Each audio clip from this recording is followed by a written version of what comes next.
Bonjour. Eh bien, disons-le tout net, cette rentrée, si l'on, à part le magnifique succès de la fête de l'humanité le week-end dernier, cette rentrée, ce n'est pas Embrassons-nous Folleville ou alors l'hymne à la joie. Sur le plan politique, bien sûr, mais aussi sur le plan des idées, dont certaines particulièrement nauséabondes, je dirais, occupent largement ces temps-ci le champ médiatique. Alors, d'abord, quelques petites citations d'un livre qui vient de paraître, qui s'appelle Un destin français, et puis après on va aller un peu crescendo. Alors, Voltaire, oui, notre Voltaire, le grand philosophe du siècle des Lumières, le Voltaire de la lutte contre l'intolérance, eh bien Voltaire, c'était le représentant d'une nouvelle bourgeoisie, avide et brutale, amorale et cynique, pressée de faire fortune. Victor Hugo, eh bien, figurez-vous qu'il a forgé une arme de destruction massive qui est la compassion. Et la compassion envers qui? Envers les assassins. L'amour qu'il porte à tous les assassins et au-delà à tous les déviants va faire trembler sur ses bases une société française déjà bouleversée par la Révolution. Déjà, on peut noter au passage que la Révolution, c'était pas très bien. Alors, l'auteur de ces lignes, eh bien, certaines de nos lectrices ou de nos lecteurs l'auront sans doute reconnu, c'est évidemment Éric Zemmour. Mais Zemmour, ça ne lui suffit pas, ça.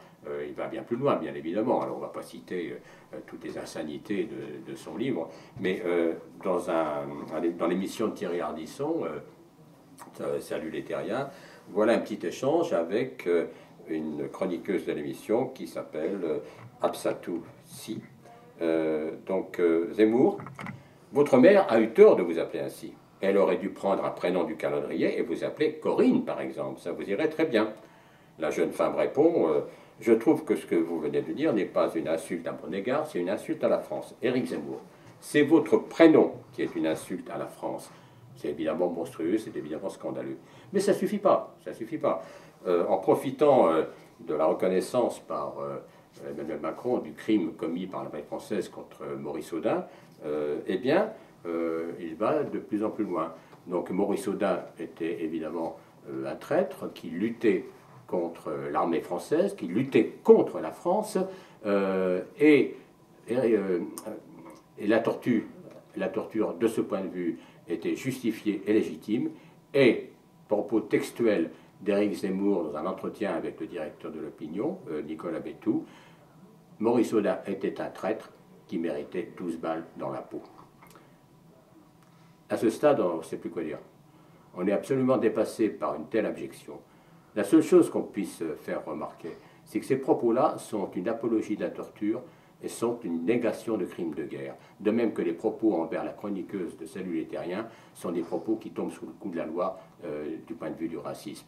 Donc comment Éric Zemmour peut-il continuer à proférer de telles insanités, de telles abjections, à la fois sur des chaînes privées, sur des chaînes publiques, dans des journaux, etc., avec une parole dont il faut dire malheureusement qu'elle est recueillie avec trop de, je ne dirais pas de connivence, mais avec trop de complaisance par un certain nombre, hélas, de nos confrères journalistes.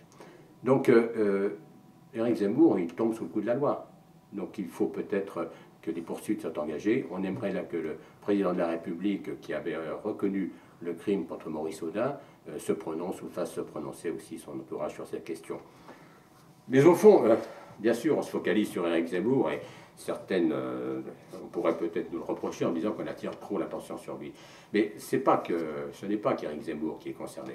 En réalité, depuis, on va dire, les années 80, et ça, un sociologue engagé à gauche comme Pierre Rosanvallon le note très bien et le détaille dans le livre qu'il vient de sortir sur, il a appelé Notre histoire intellectuelle et politique.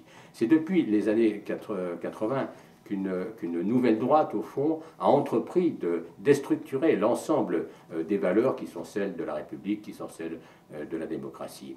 Et ça, au nom, je dirais, de la lutte contre le politiquement correct.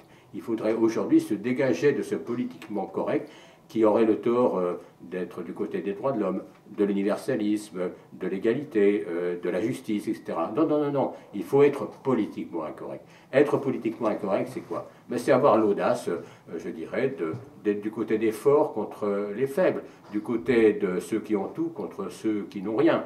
On reconnaît là au passage une petite phrase, une petite musique qu'on a déjà entendue dans la bouche du président de la République. Et il faudrait être du côté de ceux qui réussissent par rapport à ceux qui n'ont rien. Il y a là, je dirais, un fil idéologique qui parcourt, je dirais, une partie de l'intelligence et du monde politique française depuis des décennies, et je le dis franchement, pas seulement à l'extrême droite. Y compris justement du côté peut-être aujourd'hui du pouvoir, où le mépris affiché envers justement ceux qui n'ont rien consiste à dire à un chômeur qui n'a qu'à traverser la rue pour trouver du travail, à dire à des chômeurs également que s'ils veulent se payer un costard, ils n'ont qu'à travailler, etc. Alors voilà, c'est le politiquement incorrect qui serait aujourd'hui finalement l'audace intellectuelle. Et malheureusement, ça n'épargne pas effectivement le pouvoir. Gérard Collomb, le ministre de l'Intérieur, à la une de l'Express cette semaine, nous dit qu'il faut sortir du politiquement correct. Et il faut sortir du politiquement correct, pourquoi et pour lui? Eh bien tout simplement parce qu'il revendique, il assume ses propos sur la submersion migratoire qui est en train de menacer la France. C'est curieux quand même ces propos-là qui rejoignent par exemple ceux d'un Matteo Salvini en Italie, ministre de l'Intérieur d'extrême droite, dont Gérard Collomb nous dit d'ailleurs que en privé, finalement, ses propos sont moins excessifs que dans ses tweets. Ah oui, moins excessifs, mais sur le fond, ils sont comment? Donc voilà, il ne s'agit pas évidemment d'amalgamer Éric Zemmour, Gérard Collomb, Emmanuel Macron, etc. Il s'agit simplement, je dirais, d'être conscient du fait que, aussi bien en France qu'en Europe, aujourd'hui, je dirais un certain nombre des valeurs qui fondent la République, qui fondent notre conception démocratique, qui fondent même notre universalisme, eh bien, elles sont aujourd'hui menacées. Je pense que c'est une des lignes de force qui s'affirment en cette rentrée, et il faut être là-dessus, je crois, absolument vigilant. Éric Zemmour est un symptôme absolument détestable, absolument ignoble, abject, mais il n'est qu'un symptôme de quelque chose qui se passe en profondeur dans nos sociétés et qu'il faut combattre à tout prix.